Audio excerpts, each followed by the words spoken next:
درود بھیجے گا محمد و آل محمد پر.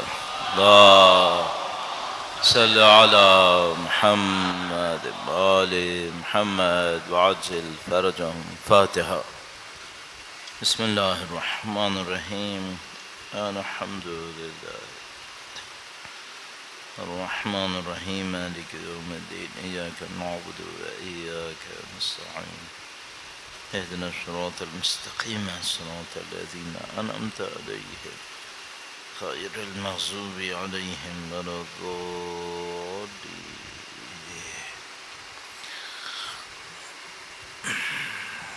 ایک بار پھر درود بھیجے گا محمد و آل محمد پر. اللهم صل على محمد وعجل فرجهم. اعوذ باللہ من الشیطان الرجیم. بسم اللہ الرحمن الرحیم. الحمد للہ رب العالمین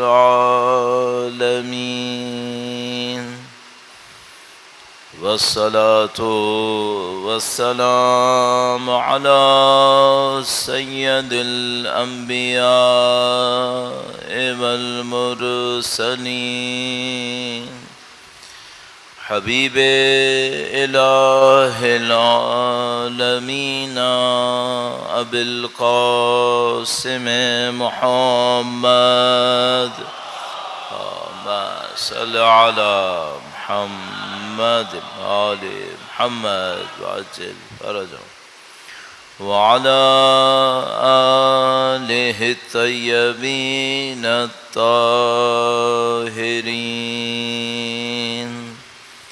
سیما بقیت اللہ فی الارضین. قال اللہ تعالی فی کتابہ الکریم. بسم اللہ الرحمن الرحیم. ام حسبت ان اصحاب الکہف والرقیم كانوا من آياتنا عجبا. درود بھیجے گا محمد و آل محمد. اللہ صلی علی محمد آل محمد وعجل فرجهم. خدا متعال کا انتہائی احسان ہے، انتہائی لطف و کرم ہے. خدا متعال سے ہمارا رابطہ اللہ کے اوصاف کے ذریعے سے. یہ جملہ آپ نے بہت سنا ہوگا، میرے خیال میں میرے جیسے کے لیے تو بالکل صحیح ہے مجھے کہ ہم خداوند متعال کے بارے میں بہت زیادہ نہیں جانتے. بہت اجمالاً مختصر سی ہماری پہچان ہے توحید کے بارے میں. خدا ایک ہے، بے نیاز ہے. جو ترجموں کی حد میں ہے وہ ہمیں معلوم ہے. سورہ اخلاص کا ترجمہ ہے. اگر کسی نے تھوڑی محنت کی ہے، مثلا میرے جیسے لوگوں میں سے کسی سطح میں اگر کوئی ہوا تو کیا کر لے گا کہ مثلا سورہ حشر کی آخری آیات ان کے اوپر غور کریں تو اس میں اللہ کی اسماء کریمہ کا بیان ہوا ہے. جیسے کہ ہم لوگ چند دن سے کہہ رہے ہیں کہ بھئی سورہ حشر سونے سے پہلے پڑھیں، تو آپ نے دیکھا ہوگا سورہ حشر کی آخری آیتوں میں اللہ کے اسماء حسنہ بیان ہوئے. تو مثال کے طور پر یا تو بس اتنا جانتے ہیں کہ خدا ہے اور توحید کی دو چار قسمیں ہمیں پتہ چل گئی ہوں، اپنے جو سپارے یا قاعدے ہم نے پڑھے ہوں گے اس میں دینیات سینٹرز وغیرہ کے اندر، یا تھوڑا سا محنت اس طرح سے ہوئی ہوگی کہ مثلا کسی آیت کریمہ کے اندر غور کیا ہو، جیسے میں عرض کیا سورہ حشر کی آخری آیات میں. ورنہ ظاہر ہے ہم خداوند متعال کے بارے میں، توحید کے بارے میں بہت زیادہ تفصیل سے نہیں جان پائے. کلاسز اٹینڈ نہیں کیے ہیں زیادہ تر، اور جو کلاسز بھی ہوتی ہیں تو وہ ایک خاص کیپیسٹی سے زیادہ آگے نہیں جاتی ہیں، اس سے زیادہ گہرائی میں وہ جا بھی نہیں پاتے۔ مثلا اگر کسی کو توحید پہ واقعی کام کرنا ہو تو یا تو اس نے مثلا منطق پڑھی ہو، تھوڑا سا فلسفہ پڑھا ہو، تو پھر توحید کی تھوڑی گہرائی تک جائے، ورنہ معمولاً بات ایسی سادہ سادہ حد میں رہتی ہے۔ اچھا، اس میں کوئی برائی نہیں ہے، کسی شخص نے فلسفہ نہ پڑھا ہو، منطق نہ پڑھی ہو، لیکن توحید میں مضبوط ہو، یہ ہو سکتا ہے۔ وہ اس طریقے سے کہ مثلاً وہ اپنے حالات میں غور کرے، اللہ کی نعمتوں کے اوپر غور کرے، اللہ تعالیٰ نے کس طرح سے اس کو نعمتوں میں رکھا ہے، اپنی پناہ میں رکھا ہے، حفظ و امان دیتا ہے، اسی کے اوپر غور کرے تو بہت ساری چیزیں انسان توحید کے باب میں سیکھتا ہے۔ اب توحید کو اسی سادہ سطح پر اگر لیں تو ایک سادہ بیان سمجھ میں آتا ہے، وہ میں آپ کی خدمت میں عرض کرتا ہوں۔ درود بھیجے گا محمد و آل محمد پر، صلی علی محمد آل محمد وعجل فرجهم۔ جو کچھ بھی ہمارا خدا سے رابطہ ہے وہ اللہ کی اوصاف کے ذریعے سے ہے۔ ہم نہیں تھے، وجود میں آئے، تو یہ خدا کی کون سی صفت ہے؟ خالقیت، خالقیت ہے۔ ہم پیدا ہوئے، خدا نے ہم پہ رحم کیا، ہمیں ماں باپ کی نعمت دی، یہ کون سی صفت ہے؟ رحمانیت، رحیمیت۔ پیدا ہوتے ہی خدا نے ہمارے لیے بندوبست کیا کہ سانس کیسے لے گا، پیٹ کیسے بھرے گا، یہ کیا صفت ہے؟ رزاقیت، خدا کی رزاقیت۔ والدین دیے جو اپنی جان خطرے میں ڈال کر ہماری حفاظت کرتے، یہ خدا کی کون سی صفت ہے؟ حفظ، حفیظ۔ وہ ہماری ساری ضرورتوں کو جانتا تھا، علیم۔ اس نے ہمیں سکھایا، ہادی۔ پیدا ہونے سے لے کر جہاں تک آپ سوچ لیں، چونکہ نہیں میں کہوں گا ختم ہونے تک، ختم نہیں ہوں گے، چلتے رہیں گے۔ البتہ ایک عجیب بات ہے، اگر آپ نہج البلاغہ میں غور فرمائیں تو ایک جگہ پہ لکھا ہوا ہے کہ تم یہ فنا کے لیے خلق ہوا ہے، پھر ایک جگہ پہ لکھا ہے یہ بقا کے لیے خلق ہوا ہے۔ ہاں تو معلوم ہے جو دنیا کا حصہ ہے وہ فنا کے لیے خلق ہوا ہے، یہ بقا کے لیے نہیں ہے۔ یہ دنیا باقی رہے گی نہیں، 10 لاکھ سال کے بعد، 20 لاکھ سال کے بعد، بولو 1 ارب سال کے بعد ختم ہو جائے گی۔ تو جو دنیا کا حصہ ہے یہ بقا کے لیے نہیں ہے، یہ فنا کے لیے ہے۔ لیکن انسان خود وہ فنا کے لیے نہیں ہے، وہ بقا کے لیے ہے، باقی رہے گا۔ ایک وقت آئے گا کل شیء ہالک الا وجہہ، ایک وقت آئے گا جب ہر چیز کو فنا ہو جائے گی، لیکن خدا پھر دوبارہ خلق کر دے گا، میدان حشر میں لے آئے گا۔ تو فنائے محض کہ ایسا فنا ہو کہ پھر کوئی حیات نہ آئے، نہیں، یہ نہیں آئے گی۔ انسان بھی چلتا رہے گا، بدن فنا ہوگا، دنیا یہاں سے ختم ہو جائے گی، یہ کائنات ختم ہو جائے گی، اذا الشمس کورت واذا النجوم انکدرت، یہ ہوگا، خود انسان باقی رہے گا۔ تو ہم پیدا ہوں، اور وہ پیدا بھی کب ہوئے وہ بھی اللہ جانتا ہے۔ میں اس دنیا کے اندر 1900 فلاں میں آیا، اس سے پہلے پتہ نہیں کہاں تھا۔ تو پیدا ہونے کا میرا مطلب اس دنیا میں آنا نہیں ہے جو میرے شناختی کارڈ پہ لکھا ہوا ہے، نہیں، پتہ نہیں کب پیدا ہوا تھا۔ جب بھی پیدا ہوا اس وقت سے لے کر جہاں تک آپ سوچ لیں ہمارا خدا سے رابطہ کیا ہے؟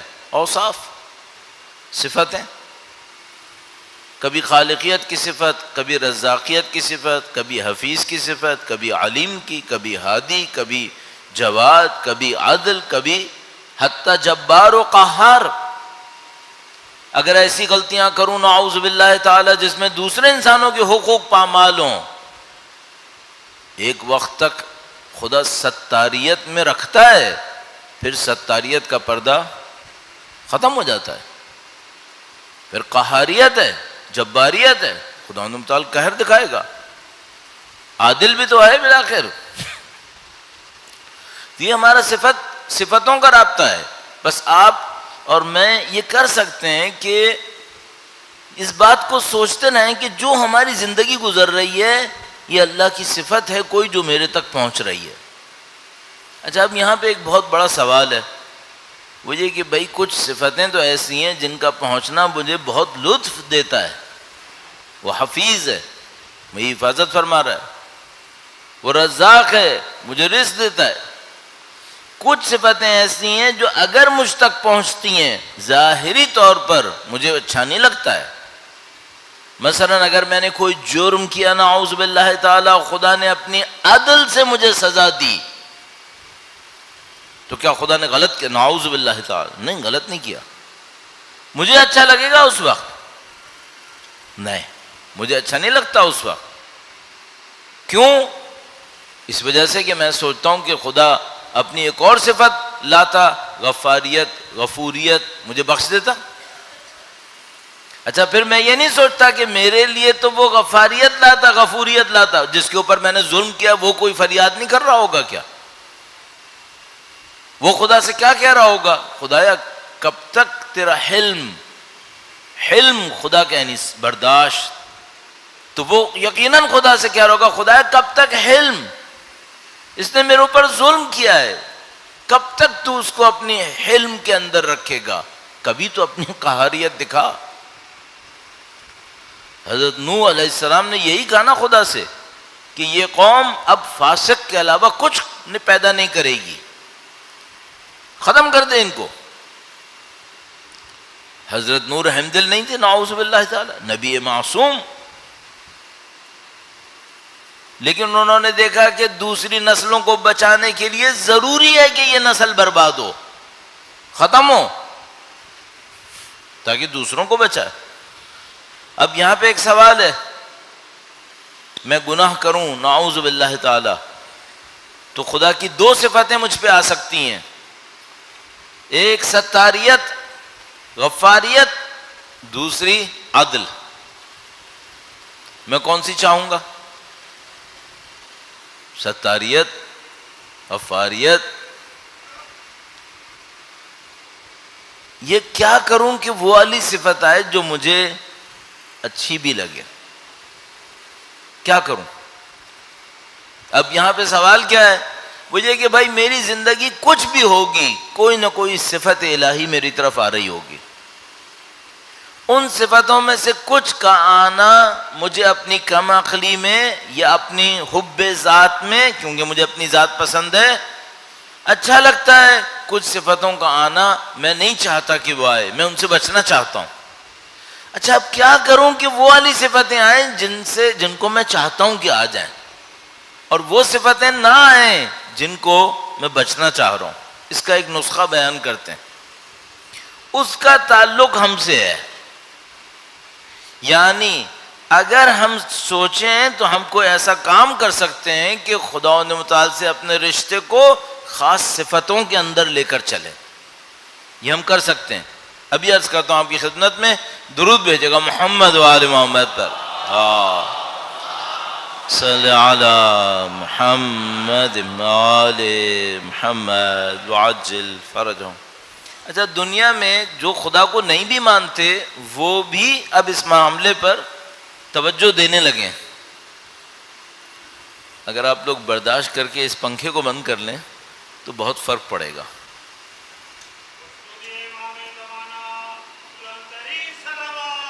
اللہم صلی علی محمد محمد. فرق پڑا نا؟ کانوں میں جا رہی تھی بہت.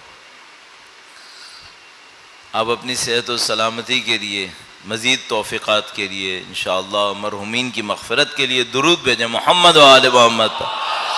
اللہم صلی علی محمد آل محمد وعجل فرج.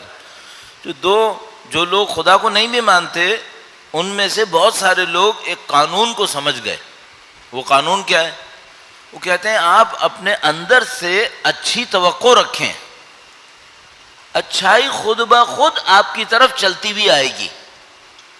جو خدا کو نہیں مانتے ہیں وہ بھی یہ کہتے ہیں. اب تو مثال کے طور پر وہ بعض اوقات تو بہت بے وقوفی کی حد میں آگے چلے جاتے ہیں. مثلا وہ کہتے ہیں آپ صبح کو سوچیں آج مجھے $1 بلین ملنے والا ہے، تو شام تک آتے آتے آپ کو کچھ مل جائے گا.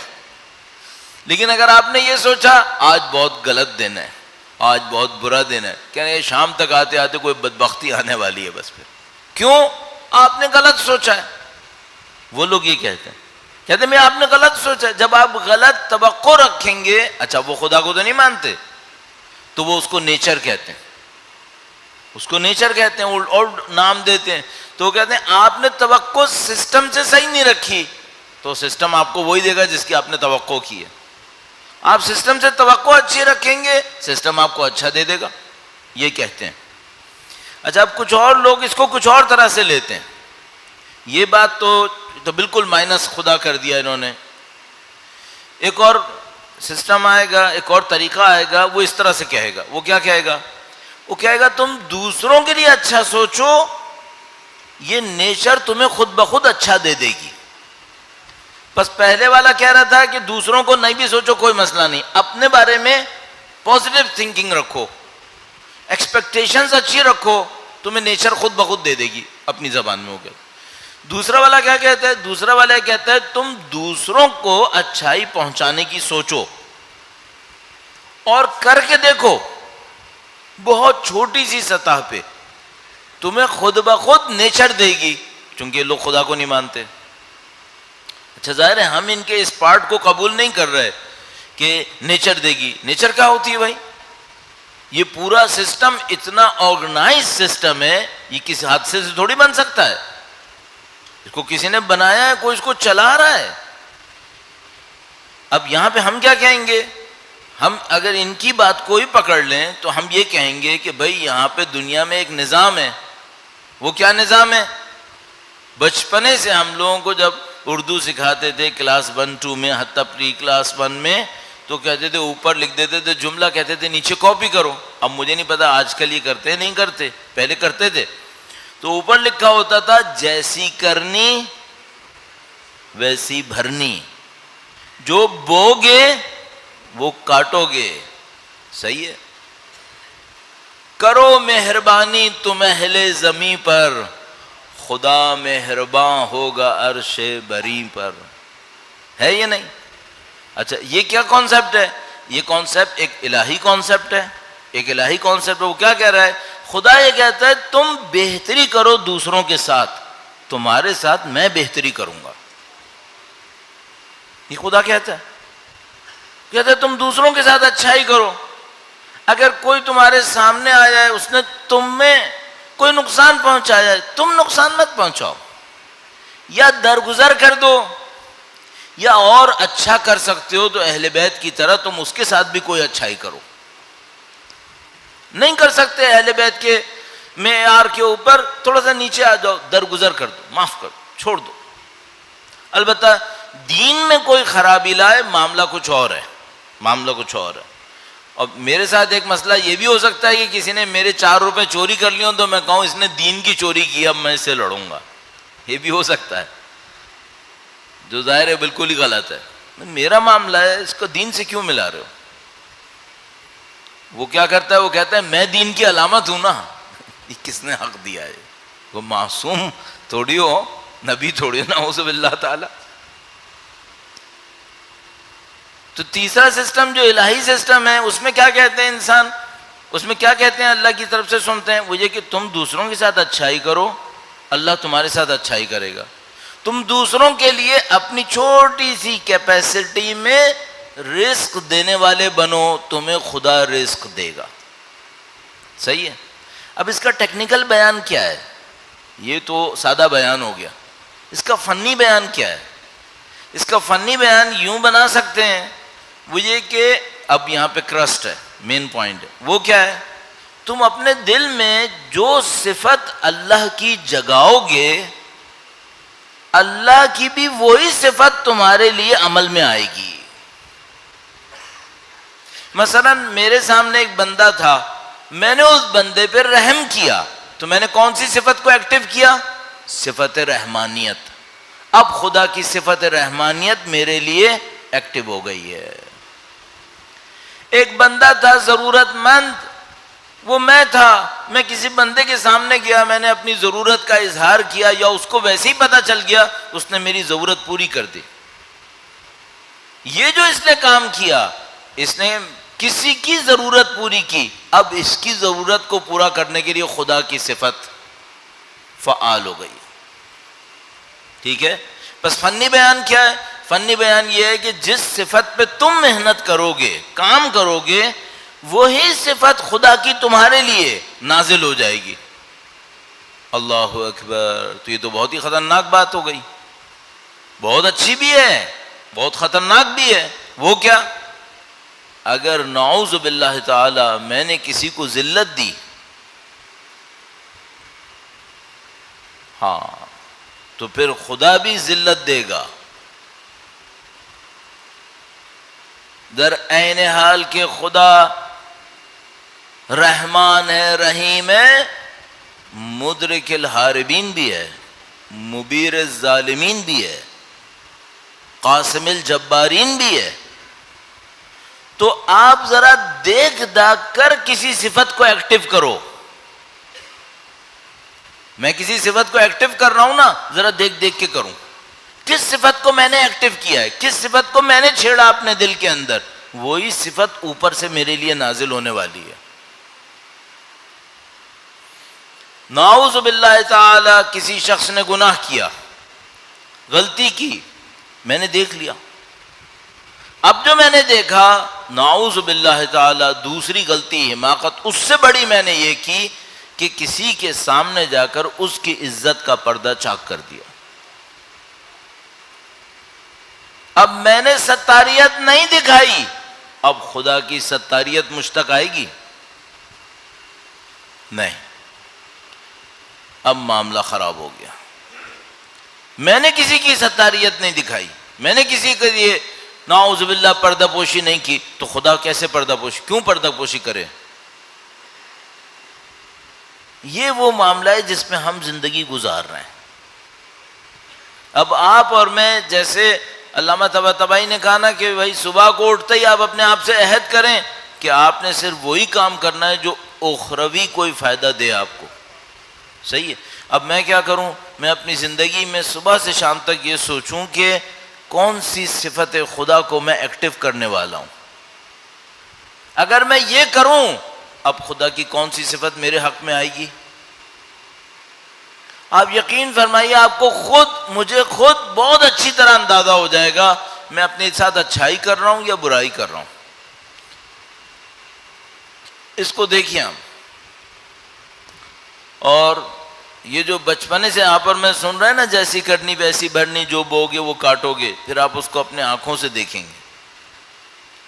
اچھا، بعض اوقات یہاں پہ خدا کا ایک اور نظام ایکٹیو ہے، وہ بھی عرض کرتا چلوں، درود بھیجے گا محمد و آل محمد پر، اللہم صلی علی محمد۔ یہاں پہ خدا متعال کی ایک صفت ہے، وہ ہے مہلت دینے والی۔ خدا مہلت دیتا ہے، یہ خدا کی ایک صفت ہے۔ اچھا، کس کو مہلت دیتا ہے، کس لیے مہلت دیتا ہے؟ مثلا ایک شخص، اللہ کا بندہ، اچھا انسان ہے، صبح 10 بجے ایک گناہ کیا ہے، روایتیں کہتی ہیں اس کو مہلت دیں گے، رات کو سوتے تک گناہ کی توبہ کر لے۔ توبہ کر لے کیا مطلب؟ توبہ کا مطلب ہوتا ہے واپس آ جائے، واپس آئے۔ 10 بجے اس نے ایک انحراف کیا ہے، صراط مستقیم سے کٹا ہے، اس طرف گیا ہے، رات تک مہلت ہے، واپس آؤ۔ خدا سے کہ خدا میں نے غلط کیا، میں نے غلط کیا۔ یہ مہلت خدا کس کو دیتا ہے؟ یہ اپنے چاہنے والے کو دیتا ہے۔ جس کو خدا چاہتا ہے اس کو مہلت دیتا ہے کہ وہ توبہ کرے۔ اگر یہ واپس نہیں آئے تو کیا ہوگا؟ اس کے نام اعمال کے اندر درج ہو جائے گا۔ اب مشکل ہے، اب اس کو توبہ کے ساتھ استغفار کرنی ہے تاکہ یہ مٹے۔ تو اس کو مٹانے کی کوشش کرنی پڑے گی، استغفار کرنی پڑے گی اسے۔ تو یہ مہلت خدا دیتا ہے کہ استغفار کر لے، ہاں یہ بھی دیتا ہے۔ حتیٰ اگر کوئی شخص 40 سال 50 سال گناہ کرنے کے بعد بھی کبھی ارادہ کرے کہ خدایا میں واپس آنا چاہتا ہوں، مہلت دیتا ہے یا نہیں دیتا؟ پھر بھی دیتا ہے۔ یہ خدا مومنوں کو دیتا ہے، اپنے اچھے بندوں کو مہلت دیتا ہے، یہ اچھی مہلت ہے۔ البتہ یہ مہلت اگر نااہل کے سمجھ میں نہ آئے تو وہ کیا سمجھتا ہے؟ مجھے سزا نہیں ملنی، تو وہ سمجھنے لگتا ہے مجھے سزا نہیں ملنی، دیکھو میں نے جھوٹ بولا، شام تک کچھ بھی نہیں ہوا۔ اب یہ مہلت بہت خطرناک ہے۔ اب یہ مہلت کیا ہے؟ یہ وہ مہلت ہے، خدا نے متعال فرماتا ہے انما نملی لہم لیزدادوا اثما، ہم ان کو مہلت دیتے ہیں تاکہ یہ اپنے گناہوں کو بڑھائیں۔ خدا نے متعال فرماتا ہے ان کے اوپر، ان کو مہلت دیتے ہیں، فتحنا علیہم ابواب کل شیء۔ ایک دفعہ گناہ کرتا ہے، وارننگ آتی ہے، پھر گناہ کرتا ہے، وارننگ آتی ہے، بار بار گناہ کر رہا ہے، وارننگ کو اصلاً کنسیڈر نہیں کر رہا، پھر خدا متعال فرماتا ہے اب ہم اس قوم کے اوپر ہر ظاہری نعمت کا دروازہ کھول دیتے، اب کوئی سختی نہیں بھیجتے۔ جب ان کے اوپر کوئی مشکل نہیں آتی، فتحنا علیہم ابواب کل شیء، تو وہ کیا سمجھتے ہیں؟ وہ کہتے ہیں مس اہلنا الضراء والسراء، وہ جو ہمارے آباء و اجداد تھے نا، ان کو کوئی مشکلات آتی تھیں، ہمیں نہیں آتی۔ اب بڑے خوش ہو رہے ہیں، یہ نہیں سوچ رہے کہ یہ جو مشکل نہیں آ رہی یہ خود بہت بڑی مشکل ہے۔ پھر خدا نے متعال فرماتا ہے پھر ایک جگہ کے اوپر لا کر ہم اس قوم کی جڑوں کو اکھاڑ پھینکتے ہیں، ان کو جڑوں سے اکھاڑ پھینکتے ہیں۔ کیوں؟ یہ دھوکے میں پڑے رہ جاتے ہیں کہ ان کے ساتھ اب کچھ نہیں ہو رہا، ان کو دھوکے میں بھی خدا نہیں ڈالا، نہیں وارن دیا، کہ ٹھیک ہے جاؤ کرو کرو، اس جگہ تک پہنچ جاؤ کہ تمہارا ہماری رحمت سے کوئی تعلق نہیں رہے، پھر اکھاڑ کے پھینکیں گے۔ بس ایک مہلت اچھی مہلت ہے جو مومن کو ملتی ہے، اور ایک مہلت بہت خطرناک مہلت ہے، بہت وحشیانہ حد تک خطرناک مہلت ہے۔ وہ کون سی مہلت ہے؟ وہ جو انسان کو حتیٰ یہ کہلوا دیتی ہے انا ربکم الاعلی، میں ہی رب ہوں۔ فرعون مہلتیں پا کر ایک ایسی جگہ پہ پہنچ گیا، کہنے لگا میں رب ہوں، دیکھو میں سب کچھ کر رہا ہوں، نعوذ باللہ تعالی۔ اب میں آپ کی خدمت میں اپنے لیے عرض کر رہا ہوں، آپ کے لیے بھی عرض کر رہا ہوں، ایسا نہ ہو کہ ہمارے اندر بھی چھوٹا سا فرعون جاگا ہوا ہو۔ کیوں؟ چونکہ سزا نہیں مل رہی، یہ نہ ہو رہا ہو۔ ہم سمجھ رہے ہیں ستاریت چل رہی ہے، نہیں، ستاریت نہیں چل رہی، امہال ہے۔ یہ وہ مہلت ہے جو یزدادوا اسما ہے۔ ستاریت اچھوں کے ساتھ ہوتی ہے، تو یہ جو مہلت ہے یہ بڑی خطرناک چیز ہے، ایک لحاظ سے مومن کے لیے بہت اچھی ہے، لیکن اگر بار بار کوئی اس کو کرے تو پھر معاملہ خطرناک ہے، پھر معاملہ اچھا میں ایک اور عرض کروں گا، دیکھیں آپ 2-3 لیول ہو گئے۔ ایک مومن شخص ہے، جیسے ہی گناہ کرتا ہے فوراً سزا ملتی ہے، یہ اچھا ہے یا برا ہے؟ بہت اچھا ہے، یہی معاملہ ختم۔ پھر مومن ہے، جیسے ہی گناہ کرتا ہے خدا اس کو موقع دیتا ہے شام تک توبہ کر لے، تھوڑا سا معاملہ سخت ہونا شروع ہوا۔ اب ایک شخص ہے گناہ کرتا ہے اور خدا اپنی ستاریت نہیں اٹھا رہا، چھپا ہوا ہے معاملہ، شاید اچھا ہو شاید برا ہو، اب بار بار گناہ کر رہا ہے، اب بھی کچھ نہیں ہو رہا، اب بہت سخت ہے، اب بہت سخت ہے۔ کیوں؟ اس کے بعد پھر نعوذ باللہ تعالی ایک حالت آتی ہے جس میں خدا تعالی فرماتا ہے کہ اب میں تم کو اپنی ربوبیت سے نکال کر چھوڑ رہا ہوں، ختم۔ اور یہ وہ چیزیں جو ہمارے پاس دعاؤں کے اندر ہے، ربنا لا تکلنا الی انفسنا طرفۃ عین ابدا، خدایا ایک لمحے کے لیے بھی ہمیں ہمارے حال پہ نہ چھوڑ۔ ایسا نہ ہو کہ خدا ہمیں اپنے حال پہ چھوڑ دے، صحیح؟ تو یہ جتنی میری اور آپ کی زندگی میں بہت تفصیل لگا دی اس میں، جتنی میری اور آپ کی زندگی یہ اللہ کی اوصاف کے ساتھ ہمارا انٹریکشن ہے، جو آپ اور میں کر رہے ہیں یہ خدا کی کسی ایک صفت کے سائے میں ہم جا رہے ہیں اور اس صفت کے سائے میں اپنے آپ کو قرار دے رہے ہیں۔ دوسروں کے ساتھ جو ہمارا رویہ ہے وہ خدا کی طرف سے ایک صفت ایکٹیو ہو رہی ہے. اب مثال کے طور پر ایک ماں ہے، وہ اپنے بچوں کے اوپر محبت دکھاتی ہے، ان کے لیے دل کی نرمی دکھاتی ہے، تو اس کے اندر یہ کون سی صفت ہے؟ یہ صفت رحم ہے. اب خدا کی طرف سے بھی رحمانیت اور رحیمیت ماں باپ کے اوپر آتی ہے، تو خداوند متعال ہم سے کہتا ہے کہ تم یہ کہو رب ارحمہما کما ربیانی صغیرا، خدا ان پہ اپنے رحم کو نازل فرما، کیونکہ یہ تیری رحم کے مظہر تھے. اب میں ایک اور آخری جملہ اس سلسلے میں اس طرح سے عرض کروں، آخری پوائنٹ وہ یہ کہ اگر کوئی شخص ایسے کسی بندے سے جو خدا کی کسی صفت کا مظہر ہو برائی کر دے تو پھر کیا ہوتا ہے؟ اس صفت سے محروم رہے گا. بس اگر کسی شخص نے اپنے والدین کے ساتھ مہربانی نہیں کی تو اس کا مطلب کیا ہے؟ اس نے خدا کی رحمانیت کو چیلنج کر دیا ہے. خدا کی رحمانیت اس سے اڑ جائے گی. کیوں؟ والدین مظہر رحمانیت تھے، وہ رحمانیت کا مظہر تھے. تو آپ نعوذ باللہ اگر کسی شخص نے اپنے استاد کے ساتھ گڑبڑ کی، کوئی شخص تھا جس نے اس کو خدا کے راستے پہ ہدایت دی تھی، اس کے ساتھ کوئی غلط کام کیا، اس کا مطلب کیا ہے؟ اس نے خدا کی صفت ہدایت کو چیلنج کر دیا ہے، اب یہ گمراہی میں جائے گا. کیوں؟ وہ جو استاد تھا وہ خدا کی صفت ہدایت کا مظہر تھا. اب آخری جملہ، پھر آخری کہہ رہا ہوں، اگر کوئی قوم امام کے ساتھ غلطیاں کرے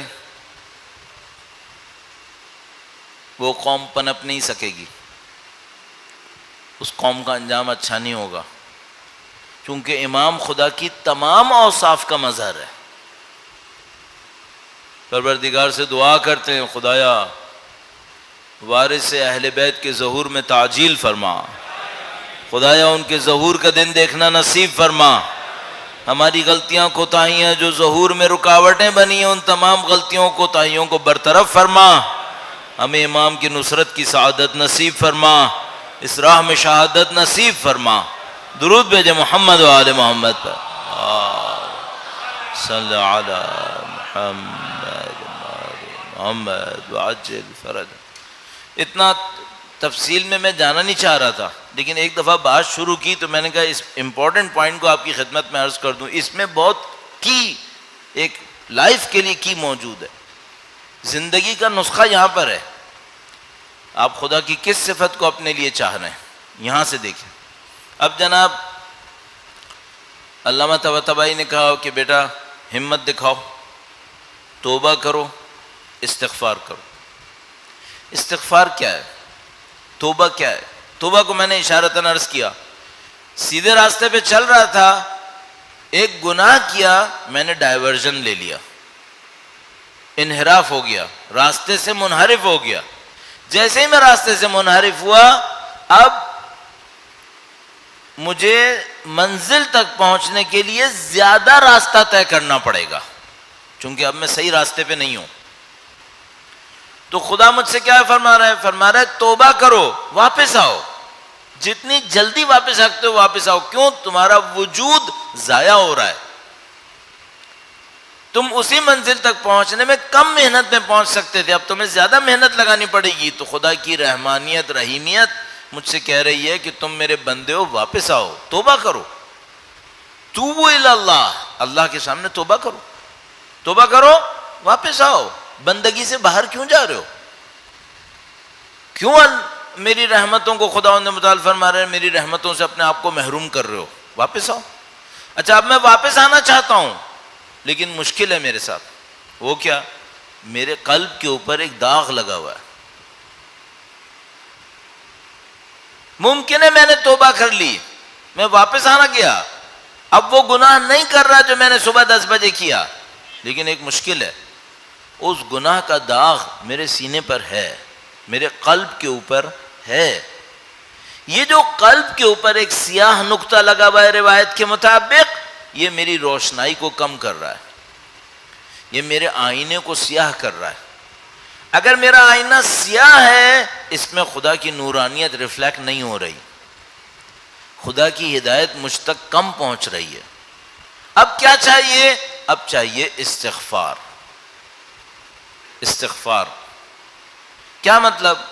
خدا سے یہ طلب کرنا کہ خدا مجھے اپنی رحمت میں چھپا لے، میں تاریکی میں چھپتا جا رہا ہوں، بس میرے اوپر یا تاریکی چھا رہی ہے یا خدا کی رحمت کی نورانیت آ رہی ہے۔ اب آپ اور میں یہ طے کریں ہمیں کس کے سائے میں زندگی گزارنی ہے، گناہ کی تاریکی کے اندر زندگی گزارنی ہے یا اللہ کی رحمانیت، رحیمیت، اس کے اوصاف اور کمالات حسنہ ان کے سائے میں ہمیں زندگی گزارنی ہے؟ تو میں استغفار کرتا ہوں اور خدا سے طلب کرتا ہوں کہ مجھے اپنی نورانیت میں شامل کر لے، میں اس کے اندر رہنا چاہتا ہوں۔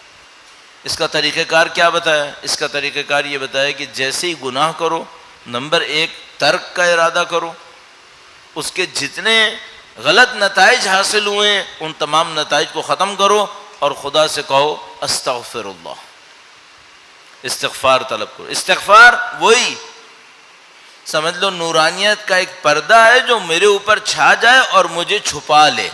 استغفار کا مطلب، غفران کا مطلب چھپا لینا، تو وہ اپنے اندر مجھے چھپا لے۔ صحیح؟ اب میں یہ استغفار کیسے کروں جبکہ مجھے گناہ کرتے ہوئے 10 سال ہو گئے اور ان میں بہت سارے گناہ مجھے یاد بھی نہیں ہیں؟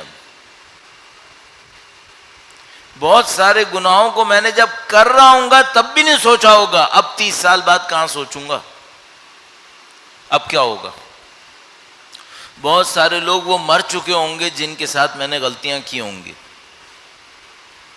نہ مجھے ان کے نام یاد ہوں گے نہ مجھے ان کی خبریں پتہ ہیں، اب کیا ہوگا؟ خدا نے مجھے نا امید نہیں کر رہا، فرماتا ہے اب بھی استغفار کرو۔ اب اس استغفار کو کرنے کے بہت سارے طریقے ہیں۔ مثلا ہمارے پاس موجود ہے کہ بھئی آپ ہر روز 70 مرتبہ کہیں استغفر اللہ ربی واتوب الیہ۔ کیا سوچ کے کہیں؟ ایک دفعہ یہ سوچیں کہ خدایا جب سے میں بالغ ہوا ہوں اس وقت سے لے کے اب تک میں نے گناہ کیے، اب میں تیزی سے اس عمل کو عرض کرتا ہوں، اللہ کرے کہ ہم اس کو تیزی سے کہنے میں ضائع نہ کر دیں۔ درود بھیجے گا محمد و آل محمد، صلی علی محمد آل محمد وعجل فرج۔ پہلے بھی عرض کر چکا ہوں 2-3 مرتبہ شاید، لیکن پھر بھی کہہ رہا ہوں۔ مثلا میں 15 سال کی عمر میں بالغ ہوا، مثلا 8-9 سال کی عمر میں ممیز ہو گیا، تو میں سوچوں کہ 9 سال 10 سال کی عمر سے لے کر، مثال کے طور پر میں ایران گیا تھا، طالب علم بنا 18 سال کی عمر، 17 سال کی عمر میں، تو میں سوچوں وہ 9 سال سے 17 سال تک جو میں نے کیے گناہ، آج 70 مرتبہ ان گناہ کی استغفار کرتا ہوں۔ پھر یا مثلا 70 میں سے 20 استغفار ان گناہوں کو سوچ کے کرتا ہوں۔ پھر جب 18 سال کی عمر میں گیا تو جب ایران سے واپس آیا تو مثلا 30 سال کا تھا، تو 12 سال میں وہاں پہ رکا، 20-25 مرتبہ استغفار کروں گا ان 12 سالوں کو سوچ کے۔ پھر جب یہاں آیا تو فلاں گھر میں رہتا تھا، اس کے بعد اس گھر تک میں نے وہاں پہ 8 سال گزارے تھے، تو چلو میں 20-25 استغفار اس 8 سال کو سوچ کے کروں۔ پھر وہاں سے لے کے یہاں تک اتنے سال بنتے ہیں۔ اچھا جب میں 20-25 استغفار کر رہا ہوں تو کون سے گناہوں کو سوچوں جو اس ٹائم میں میں نے کیے ہوں گے، حتی الامکان کوشش کروں یاد آئے مجھے۔ یہ ایک، اس سے سارے گناہ کور ہو جائیں گے؟ کہاں ہوں گے؟ 8 سال کے لیے 25 مرتبہ استغفار کیا، یہ 25 گناہ تو میں ایک دن میں کرتا ہوں گا، کیا پتا؟ یہ ایک راستہ ہے صرف، اور کیا ہے؟ اور مثلا ایک مرتبہ سوچوں 70 مرتبہ استغفار کرنا ہے، 20 مرتبہ استغفار کروں گا آنکھوں کے گناہوں کے لیے جو میں نے زندگی میں آنکھوں سے گناہ کیا، 20 مرتبہ استغفار کروں گا زبان کے گناہوں کے لیے۔ یہ ایک راستہ، مختلف اعضاء و جوارح۔ ایک دفعہ استغفار کو تقسیم کرتا ہوں اپنی خواہشات کے اوپر، شکم کی خواہشات، جنسی خواہشات، فلاں خواہشات۔ ایک دفعہ استغفار کو تقسیم کرتا ہوں حقوق الناس پر، والدین کے حقوق، رشتہ داروں کے حقوق، صلہ رحم، ہمسایوں کے حقوق۔ ایک کسی نے مجھ سے کہا تھا، میں آپ کی خدمت میں 20 25 کر رہا ہوں نا، انہوں نے مجھ سے کہا تھا کہ تم ایک کام کرو، ایک دفعہ ایک دن بیٹھ جاؤ، صبح سے شام تک استغفار کرو، صرف آنکھوں کے لیے۔ تم سوچو مثلا جب میں 15 سال کا تھا، بالغ تھا، تو میں پہلے سال 15 سے 16 سال کی عمر تک میں نے گناہوں کون سے گناہ آنکھوں سے کیے ہوں گے، اس پہ استغفار کرو۔ پھر سوچو 17 سے 18 میں کون سے گناہ میں نے آنکھوں سے کیے ہوں گے، ان پہ استغفار کرو۔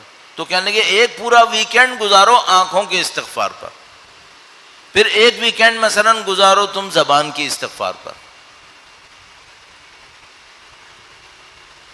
تو میں تو بہت ہلکا کر رہا ہوں۔ جتنی جلدی وہ سارے گناہ قلبی استغفار کی زد میں آ جائیں بہتر ہے۔ کیوں؟ جب تک پیچھے کے گناہوں کی استغفار نہیں ہوئی ہے، یہ زنجیر بندھی بھی ہے، یہ اڑنے نہیں دے گی۔ کیوں ہمارے ساتھ ایسا ہوتا ہے؟ آج ایک اچھا کام شروع کرتے ہیں، 1 مہینے بعد غائب ہو جاتا ہے۔ کیوں ایسا ہوتا ہے؟ یہ پچھلے گناہ ہمیں جانے نہیں دیتے کہیں، یہ پکڑ کے رکھتے ہیں۔ دوسرے لوگ اس طرح ترقی کرتے ہیں، ان کا گراف ہمیشہ اوپر کی طرف جاتا ہے، جنہوں نے اپنے اندر اور باطن کو صاف کر لیا۔ ہماری حالت کیا ہوتی ہے؟ اوپر نیچے، پھر اوپر، پھر نیچے، پھر اوپر، پھر نیچے۔ کنسسٹنٹلی اوپر کیوں نہیں جاتے؟ یا پچھلے گناہ ہمیں پکڑ لیتے ہیں، یا ایک اور مصیبت ہے، وہ کیا؟ دنیا میں غرق ہونا۔ آج سورہ حشر شروع کی، 1 مہینے چلی، 2 مہینے چلی، اس کے کچھ دنوں کے بعد دل میں کوئی ایسی آرزویں آنا شروع ہوئیں دنیا کے بارے میں جن کا دین میں کوئی مقام نہیں تھا۔ اتنا وہ آرزویں چھائیں، اتنا آرزویں میرے قلب کے اوپر چھائیں کہ اس نے یاد ہی نہیں دلانے دیا کہ میں سورہ حشر پڑھتا تھا۔ بہت سخت کام ہے۔ مثلا کبھی انسان ہوتا ہے، مثلا کوئی گھر بار رینوویٹ کر رہا ہوتا ہے، کوئی سیٹنگ وغیرہ کر رہا ہوتا ہے، آپ نے دیکھا ہوگا کہ مثلا انسان اس کے اوپر سوچ رہا ہوتا ہے، بعض اوقات اتنا اس میں غارق ہو جاتا ہے، نماز بھی پڑھتا ہے نا تو یہی سوچ رہا ہوتا ہے میز کہاں رکھنی ہے، بیڈ کہاں رکھنا ہے، چیئرز کہاں رکھنی ہے۔ اچھا یہ حالت اگر 2-3 دن رہے پھر کیا ہوگا؟ پھر اس کو یہ بھی یاد نہیں رہے گا کہ نماز میں میں نے نافلہ کون سی پڑھنی تھی، دعائیں کون سی پڑھنی تھی۔ یہ کیا ہو رہا ہے؟ یہ زیرو پہ واپس جا رہا ہے۔ کیوں؟ بہت زیادہ آرزویں پھیلا لی ہیں۔ اتنی نہیں پھیلاؤ، نماز سے پہلے فارغ کرو اپنے آپ کو۔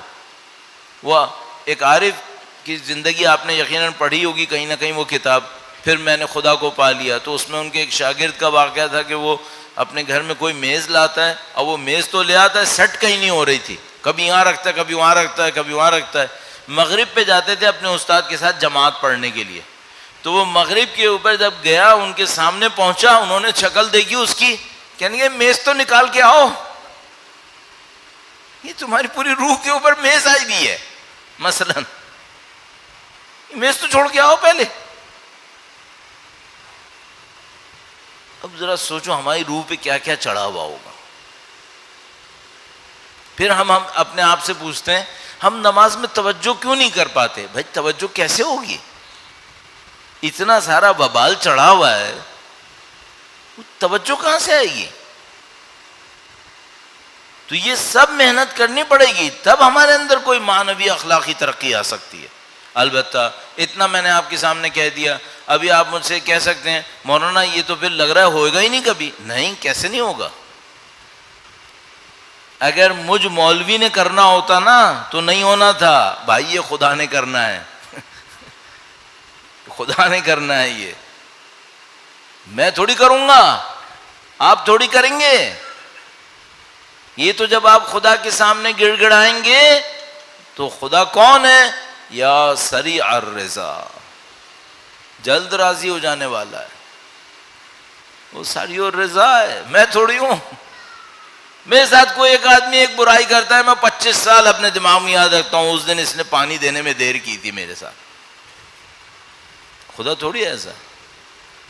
خدا کے سامنے آپ گڑ گڑائیں. اچھا اور کوئی نسخہ ہے؟ ہاں ہے. یہ بھی ایک دو پوائنٹ عرض کر دیتا ہوں. کسی مصیبت میں مارے کے کام آ جائیں. جیسے ہی آپ کسی مصیبت میں مارے کے کام آئیں گے کیا ہوگا؟ وہاں سے خدا کی ایک اور صفت عمل میں آئے گی. وہ کون سی صفت ہے؟ یہ مصیبت کا مارا ہے، مجھے اب اس کے کام آنا ہے. غیاث المستغیثین. آپ اپنے عمل سے اللہ کی اوصاف کو اپنے لیے کھینچ سکتے ہیں. کاش میں آپ کو یہ عرض کر سکتا ہوتا اس سے بہتر طریقے سے اور اپنے لیے سیکھ سکتا ہوتا عمل میں کہ ہم یہ کر سکتے ہیں. انشاءاللہ خدا نے متعال توفیق نصیب فرمائے گا. ایک بار تمام اپنے اور میرے پچھلے اگلے گناہوں کی مغفرت کے لیے، مرحومین کے گناہوں کی مغفرت کے لیے درود بھیجے محمد و آل محمد پر. اللہم صلی علی محمد آل محمد وعجل فرج. اب آپ دیکھ رہے ہیں یہ جو آپ اہل بیت کی محبت کا اظہار کرتے ہیں، اس سے کیا ہوتا ہے؟ اس سے خدا کی صفت محبت آپ کے لیے لپک کے آتی ہے. مثلا آپ اللہ کے نبی پہ درود بھیجتے ہیں تو کیا ہوتا ہے؟ روایتوں میں آتا ہے فرشتے اس پہ درود بھیجتے ہیں.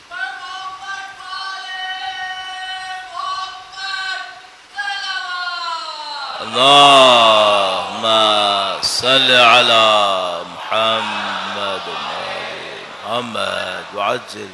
خدا کی رحمتیں برستی ہیں. اب تصور کیجئے جب آپ اہل بیت اطہار کے مصائب پہ گریہ کرتے ہیں تو کیا ہوتا ہے؟ آپ کے دل میں رحم کا جذبہ آتا ہے، آپ کے دل میں محبت کا جذبہ آتا ہے، آپ کے دل میں عشق کا جذبہ آتا ہے. یہ سارے جذبات خدا کی طرف سے آپ کی طرف بڑھنا شروع ہو جاتے ہیں. جو ہمارے پاس روایتوں میں ہے نا کہ جیسے ہی کوئی شخص سید الشہداء کی زیارت کے لیے قدم بڑھاتا ہے تو اللہ کی طرف سے فرشتوں کو حکم ہوتا ہے یہ میرے حسین کی زیارت کے لیے چلنا شروع ہوا، تم اس کے ساتھ جاؤ.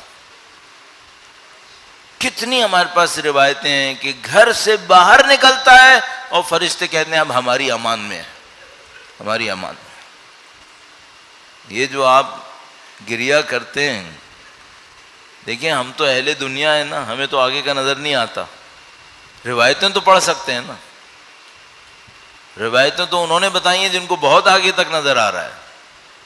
انہوں نے اس گریہ کو اہمیت دی ہے کہ اس کو اہمیت دو، یہ تمہاری عاقبت ہے، یہ تمہاری آخرت ہے، یہی تمہاری دنیا ہے، یہی تمہاری آخرت ہے، سب کچھ ہے یہیں پر. اور دل میں غم کیوں نہ آئے؟ امام حسین جیسا کریم امام کربلا، امام حسین جیسا کریم. اللہ اکبر. وہ امام ہے جو دشمنوں کو پانی پلانے میں دیر نہیں کر رہا. دشمن آئے ہیں، اور کا لشکر آیا ہے، راستہ روکنے کھڑا ہے، شمشیریں تیار کی ہوئی ہیں. امام نے اور کو دیکھا، اور نے امام کا راستہ روکنے کا حکم دیا، سارے کام کیے اس نے. لیکن سید الشہداء نے صرف اتنا کہا ہور کیا پیاسے ہو؟ پیاسے ہو؟ لشکر پیاسا ہے. کہا جی ہم راستہ بھٹک گئے، راستے کو چھوڑ بیٹھے، پانی ختم ہو گیا. اب امام نے نہ دشمنی کی بات کی، نہ جنگ کی بات کی، نہ یہ پوچھا تمہارا مطالبہ کیا ہے.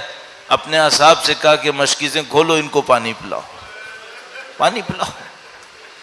اصحاب نے کہا کہ مولا یہ 1000 ہیں، اگر ہم ابھی ان پہ حملہ کریں ان کو ہم بھگا سکتے ہیں، ہم شط الفرات پہ پہنچ جائیں گے، یہ بنی امیہ ہے، پھر یہ نہیں آنے دیں گے. امام نے کہا جب تک انہوں نے ہم پہ شمشیر نہیں چلائی ہم ان پہ کیوں شمشیر چلائیں گے. اس وقت یہ پیاسے ہیں، انہیں پانی پلاؤ. کہا مولا ان کو پانی پلا دیں گے، ہمارے پاس پانی ختم ہو جائے گا. لیکن اب یہ مجھے آپ سے پوچھنا ہے حسین کس کے بیٹے ہیں؟ امام حسین علی کے بیٹے ہیں، محمد مصطفیٰ کے بیٹے ہیں۔ کیا انہوں نے دشمنوں کو پانی روکا تھا؟ نہیں، انہوں نے تو پانی پلایا تھا، تو امام حسین کیسے روک لیتے؟ امام حسین نے، آپ کو یاد ہے مدینے کے اندر ایک جملہ کہا تھا سید الشہداء نے، جن گودیوں میں میں پلا ہوں وہ مجھے بیعت نہیں کرنے دیں گی۔ امام حسین سید الشہداء جن گودیوں میں پلے ہیں وہ دشمن کو پانی پلوائیں گی، امام حسین پانی پلائیں گے۔ اور کہاں تک گئے اس معاملے کے اندر؟ ایزو بس دو جملے زحمت دوں گا۔ ایک حر کے لشکر کا سپاہی کہتا ہے کہ میں بہت پیچھے رہ گیا تھا، میرے اندر چلنے کی طاقت نہیں تھی، میں پیاس سے نڈھال زمین پہ گر گیا تھا، آخری سانسیں لے رہا تھا اور لشکر میرا آگے جا چکا تھا۔ تو کہتا ہے کہ میں نے دور سے زمین پہ پڑے پڑے دیکھا کہ جیسے میرا لشکر رک گیا ہے اور پانی پی رہا ہے۔ کہنے لگا کہ میں نے چاہا کہ میں چلا کے بولوں کہ میں پیچھے پڑا ہوں، مجھے بھی کوئی اٹھائے، میرے اندر دم ہی نہیں تھا کہ میں چیخ پاؤں۔ اب پوری کوشش کرتا ہے کہ اپنے آپ کو گھسیٹ گھسیٹ کر اس جگہ تک پہنچائے جہاں لشکر پہنچے ہوئے تھے اور امام کا لشکر ان کو پانی پلا رہا تھا۔ تو کہتا ہے میں اپنے آپ کو گھسیٹتا تھا، پھر ایک دفعہ میں نے احساس کیا کہ اب میرے اندر مزید گھسیٹنے کی ہمت نہیں ہے۔ تو کہنے لگا میں حسرت سے لشکر کو دیکھ رہا تھا اور میں سب کی طرف دیکھتا تھا کہ شاید کسی کی آنکھوں میں نظر آ جاؤں۔ تو کہنے لگا میں نے دور سے دیکھا کہ امام حسین ایک جگہ تشریف فرما ہے۔ کہنے لگا میں نے اپنی آنکھوں کو امام حسین کی طرف جما دیا کہ شاید امام مجھے دیکھ رہے ہیں۔ بس ایک موقع آیا، امام علیہ السلام نے مجھے دیکھ لیا اور اس نے عجیب بات بتائی۔ عزیزو دیکھو، میں اور آپ بھی امام کے ہاتھوں سے پانی پینا چاہتے ہیں، حوض کوثر پہ، میں بھی اور آپ بھی چاہتے ہیں نا۔ اس کا واقعہ ہمیں کچھ بتا رہا ہے۔ وہ کیا کہہ رہا ہے؟ کہہ رہا ہے تم بس حسین کی طرف دیکھتے رہو۔ یہ کہتا ہے امام نے مجھے دیکھا، پھر کسی کو کچھ نہیں کہا کہ تم پانی پلاؤ، خود مشکیزہ اٹھائی اور میری طرف آئے۔ گویا عزیزو اگر میں اور آپ محشر میں امام حسین کو دیکھنے کے بھی قابل ہو گئے، اب وہ کسی فرشتے کو نہیں کہیں گے پانی پلاؤ، وہ خود پانی پلا دیں گے۔ کہتا ہے امام تشریف لائے میرے پاس، پانی کا مشکیزہ ان کے پاس تھا، انہوں نے مجھ سے کہا کہ تم چلو بناؤ، میں پانی پلانے آیا ہوں۔ یہ کہتا ہے میں اتنا نڈھال تھا کہ میں نے دونوں ہتھیلیوں کو جمع کرنا چاہا کہ چلو بنے، تو وہ پانی ڈالتے تھے اور میری ہتھیلی ہل جاتی تھی اور پانی گر جاتا تھا۔ کہنے لگا جب میرے ساتھ ایسا ہوا تو میں ڈرا کہ اب امام چلے نہ جائیں، تو امام نے مجھ سے کہا تم بے فکر رہو، میں تمہیں پانی پلائے بغیر نہیں جاؤں گا۔ پھر انہوں نے مجھ سے کہا کہ اے شخص تو بس منہ کھول دے، میں تیرے منہ میں پانی ٹپکا دوں گا۔ کہتا ہے میں نے منہ کھولا اور امام نے پورا خیال رکھا کہ میں سانس لے سکوں، آہستہ آہستہ مجھے پانی پلایا۔ عزیزو میں نے ساری روایت آپ کو تفصیل سے سنا دی، بس ایک جملے کی خاطر، اے شخص یہ بتا تو کہاں تھا جب علی اصغر کے ہونٹ ہل رہے تھے؟ جب پیاسے علی اصغر کو پیاسے امام لے کر آئے تھے۔ ارے بتا تجھے اگر امام کے لبے خشک نظر نہیں آئے تھے تو کیا علی اصغر کا خشک گلا تجھے نظر نہیں آیا تھا؟ ایسو عجیب شاعرانہ بیان کہتے ہیں جب مچھلی پانی سے نکل کر تڑپتی ہے تو آخر میں آ کر صرف ہونٹ ہلاتی ہے۔ گویا علی اصغر کو جب تیر لگے، تیر ستم لگا تو وہ آخری ہونٹ پڑائے اور امام نے مظلوم اس آخری ہلنے کو احساس کیا کہ میرا علی اصغر پیاسا دم توڑ رہا ہے۔ الا لعنت اللہ علی القوم الظالمین۔ پروردگار اس قلیل کو اپنی بارگاہ میں قبول فرما۔ مولا علی اصغر کے پیاس کے صدقے میں ہمارے مرحومین کے تمام گناہان صغیرہ و کبیرہ کی مغفرت فرما۔ جنہوں نے اہل بیت پہ یہ ظلم کیا انہیں بدترین عذاب میں مبتلا فرما۔ اے پاک پروردگار منتقم کربلا کے ظہور میں تعجیل فرما۔ ہمیں ان کی نصرت اور اس راہ میں شہادت نصیب فرما۔ ماتم حسین۔